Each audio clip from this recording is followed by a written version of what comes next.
Selamat pagi, siang, sore, malam kepada pemirsa yang menonton video ini.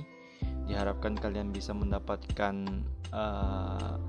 apa inti dari urgensi dan esensi demokrasi Pancasila yang ada di Indonesia. Selamat menyaksikan.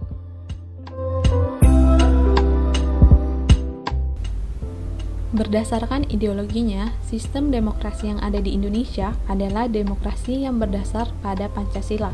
Demokrasi Pancasila memegang prinsip persamaan, di mana masyarakat memiliki hak dan kedudukan yang sama dalam pemerintahan.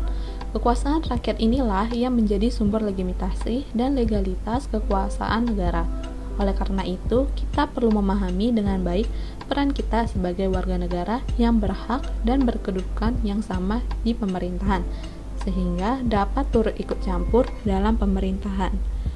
Akan tetapi, ada pun tantangan dalam pelaksanaan demokrasi Pancasila ini, sehingga kita sebagai warga negara perlu menghindari dan menanggulanginya, agar mencegah terjadinya konflik dan perpecahan dalam masyarakat dan kehidupan bernegara. A. Esensi dan urgensi demokrasi Pancasila. Mungkin banyak orang bertanya, bagaimanakah kehidupan demokrasi yang harus kita kembangkan? Sebagaimana yang dikatakan sebelumnya, sistem demokrasi yang ada di Indonesia adalah demokrasi yang berdasar pada Pancasila. Demokrasi Pancasila adalah demokrasi yang berdasarkan kekeluargaan dan gotong royong yang ditujukan kepada kesejahteraan rakyat yang mengandung unsur-unsur berkesadaran religius berdasarkan kebenaran, kecintaan, dan budi pekerti luhur, berkepribadian Indonesia, dan berkesinambungan. Demokrasi kita pun selain memiliki sifat yang universal, juga memiliki sifat khas yang sesuai dengan budaya bangsa Indonesia yang berdasarkan Pancasila. Sebagai demokrasi yang berakar pada budaya bangsa, kehidupan demokrasi yang kita kembangkan harus mengacu pada landasan ide Pancasila dan landasan konstitusional UUD NRI tahun 1945.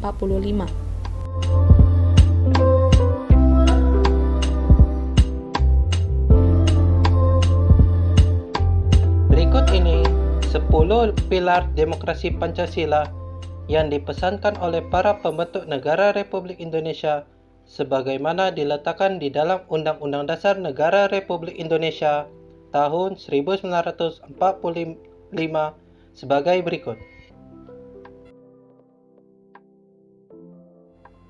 Yang pertama, demokrasi berdasarkan ketuhanan yang Maha Esa. Seluk-beluk sistem serta perilaku penyelenggaraan kenegaraan Republik Indonesia harus taat asas, konsisten, atau sesuai dengan nilai-nilai dan kaidah-kaidah dasar ketuhanan yang Maha Esa. Yang kedua, demokrasi dengan kecerdasan. Pelaksanaan demokrasi haruslah berdasarkan asas kecerdasan rohania, akliyah, rasional, dan emosional. Yang ketiga, demokrasi yang berkedaulatan rakyat. Kekuasaan tertinggi ada di tangan rakyat. Secara prinsip, rakyatlah yang memiliki atau memegang kedaulatan itu. Yang keempat, demokrasi dengan rule of law. Kekuasaan negara Republik Indonesia itu harus mengandung, melindungi, serta mengembangkan kebenaran hukum atau legal truth. Bukan demokrasi ugal-ugalan, demokrasi dagelan, atau demokrasi manipulatif yang menipu rakyat. Yang kelima, demokrasi dengan pembagian kekuasaan. Demokrasi menurut Undang-Undang Dasar 1945 bukan saja mengakui kekuasaan negara Republik Indonesia, melainkan juga demokrasi itu dikuatkan dengan pembagian kekuasaan negara dan diserahkan kepada badan-badan negara yang bertanggung jawab. Yang keenam, demokrasi dengan HAM.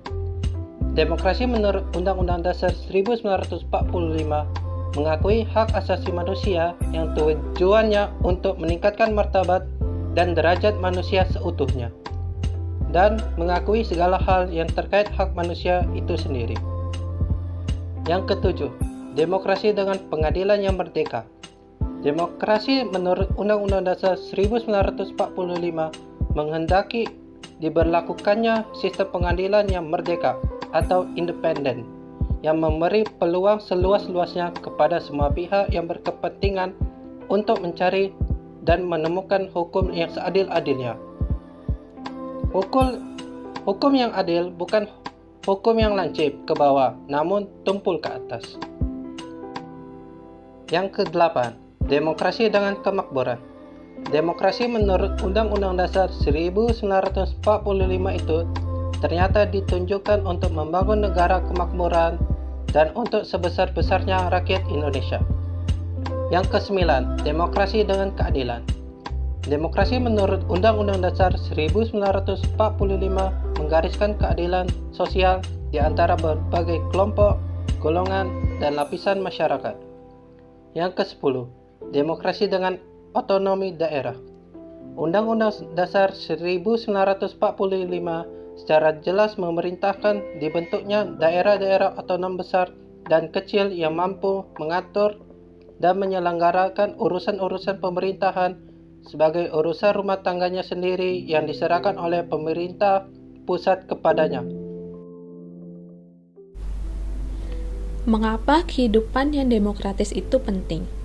Pada hakikatnya, sebuah negara dapat disebut sebagai negara yang demokratis apabila di dalam pemerintahan tersebut rakyat memiliki kesempatan untuk berpartisipasi dalam membuat keputusan, memiliki persamaan di muka hukum, dan memperoleh pendapatan yang layak karena terjadi distribusi pendapatan yang adil. Mari kita kulik kembali. Distribusi pendapatan secara adil. Dalam negara demokrasi, semua bidang dijalankan dengan berdasarkan prinsip keadilan bersama dan tidak berat sebelah, termasuk di dalam bidang ekonomi. Pajak merupakan salah satu sarana untuk mendorong tercapainya kesejahteraan dan keadilan bagi rakyat, yang dilakukan antara lain melalui pemerataan alokasi dan distribusi pendapatan. Pajak merupakan salah satu perwujudan demokrasi di Indonesia.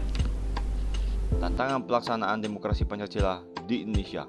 Ketika kita berbicara tentang demokrasi, pemilihan pemimpin politik dan pejabat negara, kita langsung sadar bahwa kita mempunyai tradisi buruk, yaitu money politik. Selain tantangan tersebut, kita juga memiliki tantangan lain di masyarakat, yakni banyaknya konflik yang berbasis pada perbedaan agama dan budaya yang terjadi di masyarakat, maraknya ujaran kebencian terhadap kelompok minoritas, serta munculan ideologi intoleran dan kejahatan terorisme.